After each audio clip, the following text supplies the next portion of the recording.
I yield myself such time as I may consume. The gentleman is recognized. Mr. Speaker, I rise in opposition to H.R. 5408. The so-called Faster Labor Contracts Act. I will give credit to whoever named this bill, because it certainly accomplishes two things faster. It fast-tracks government intrusion into private workplaces, and it erodes workers' rights faster than we have ever seen before.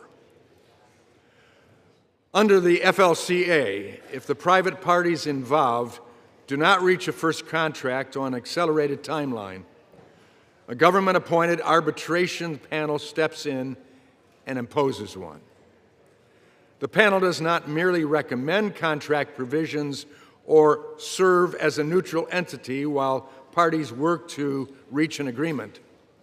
Instead, it imposes a contract on employers and employees for at least 2 years without their consent.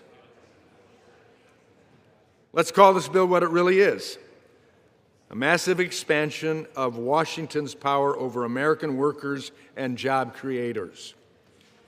It is the latest attempt to put workers under the thumb of federal bureaucrats. Under the bill, government bureaucrats can parachute into workplaces they've never set foot in, override the voices of workers in industries they know little about, and leave them with contracts that may not serve their interests. Mr. Speaker, supporters of this bill assure businesses and workers that it is about worker empowerment and efficiency.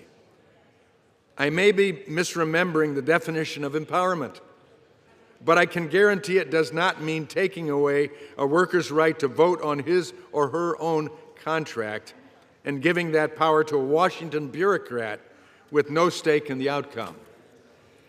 As for efficiency, this bill inserts the Federal Mediation and Conciliation Service, FMCS, an agency that President Trump rightly sought to eliminate for its corruption, into the bargaining process.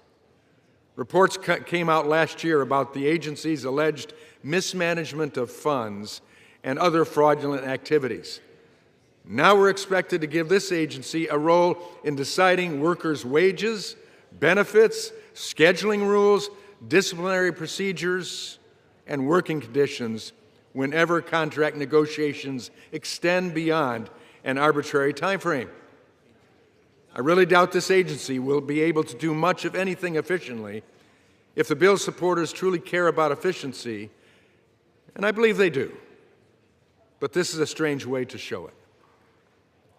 For more than 90 years, federal labor law has required employers and unions to bargain in good faith. Despite what supporters of this bill seem to suggest, that system is still working today.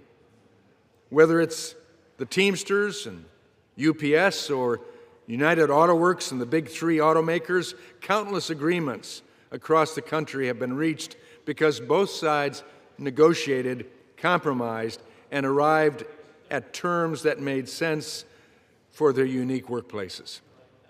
Under this bill, small businesses in particular could be forced into long-term, expensive, one-size-fits-all contracts written by bureaucrats.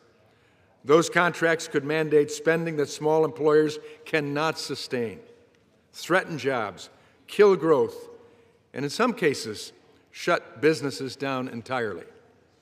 Mr. Speaker, simply put, the FLCA is not pro-worker. It's an ideological Trojan horse that harms the very people it claims to help, empowers bureaucrats over workers, and undermines the collaborative process that has long defined American labor relations. Ultimately, workers value having a voice in workplace decisions.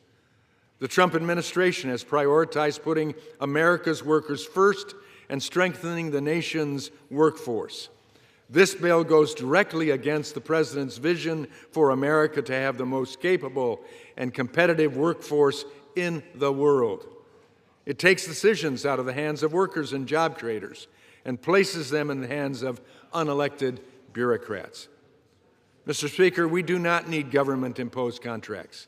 We do not need bureaucrats writing workplace rules. And we certainly do not need a bill that claims to champion workers while stripping them of their ability to approve contracts that govern their livelihoods, whether they understand that or not. If Congress truly wants to support American workers, we should strengthen workplace democracy, protect workers' rights, and encourage honest bargaining, not replace negotiation with government mandates.